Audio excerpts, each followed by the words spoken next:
এই মুহূর্তে আমরা রয়েছি স্কলারশিপের যে ওয়েব পোর্টাল রয়েছে অর্থাৎ oasis.gov.in এই ওয়েব পোর্টালে রয়েছে।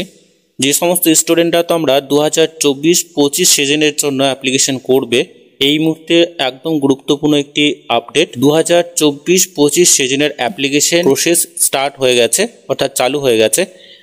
তোমরা চাইলে যারা নতুন অ্যাপ্লিকেশন করবে সেক্ষেত্রে রেজিস্ট্রেশন অবশ্যই করতে পারো, আর যারা রিনিউ করবে সেক্ষেত্রেও অ্যাপ্লিকেশন করতে পারবে। তার সাথে সাথে বেশ কিছুর পরিবর্তনকে আনা হয়েছে, অবশ্যই আমরা আজকের এই ভিডিওর মাধ্যমে দেখে নেব।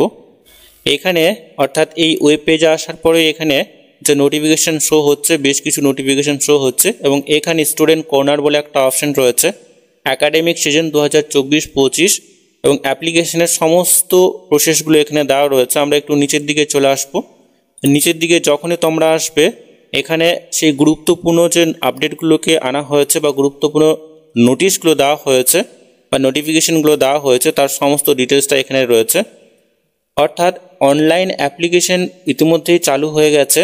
Pre matric SC, pre matric ST, pre matric OBC student যারা রয়েছে তাদের জন্য অ্যাপ্লিকেশন ইতিমধ্যেই স্টার্ট হয়ে গেছে এবং post matric SC, post matric ST, post matric OBC student যারা রয়েছে 2024-25 সেশনের নতুন অ্যাপ্লিকেশন এবং রিনিউ অ্যাপ্লিকেশন দুটোই ইতিমধ্যে স্টার্ট হয়ে গেছে। আরও একটি গুরুত্বপূর্ণ বিষয়, যে সমস্ত স্টুডেন্টরা তোমরা প্রি ম্যাট্রিক এসসি এবং পোস্ট ম্যাট্রিক এসসি যারা 2024-25 সেশনে অ্যাপ্লিকেশন করবে, সেটা রিনিউ হতে পারে বা নতুন হতে পারে, সেক্ষেত্রে বায়োমেট্রিক কেওয়াইসি ম্যান্ডেটরি করা হয়েছে।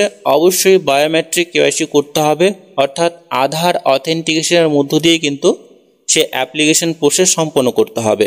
2024-25 সেশনের জন্য অ্যাপ্লিকেশন প্রসেস ইতিমধ্যেই স্টার্ট হয়ে গেছে। যারা অ্যাপ্লিকেশন করবে তোমরা অবশ্যই এই ওয়েব পেজে এসে অ্যাপ্লিকেশন প্রসেসটি কমপ্লিট করতে পারবে এবং যারা এসসি স্টুডেন্ট রয়েছে সেক্ষেত্রে অবশ্যই বায়োমেট্রিক অথেন্টিকেশন করতে হবে। খুবই গুরুত্বপূর্ণ নতুন একটি আপডেট। আজকের এই ভিডিওর মাধ্যমে খুবই গুরুত্বপূর্ণ ছোট্ট একটি আপডেট। পরবর্তী বা নতুন ভিডিওতে অবশ্যই আমরা দেখে নেব তোমরা কিভাবে অ্যাপ্লিকেশন বা আবেদন প্রসেসটি কমপ্লিট করবে এবং কোন কোন নতুন আপডেটগুলোকে আনা হয়েছে।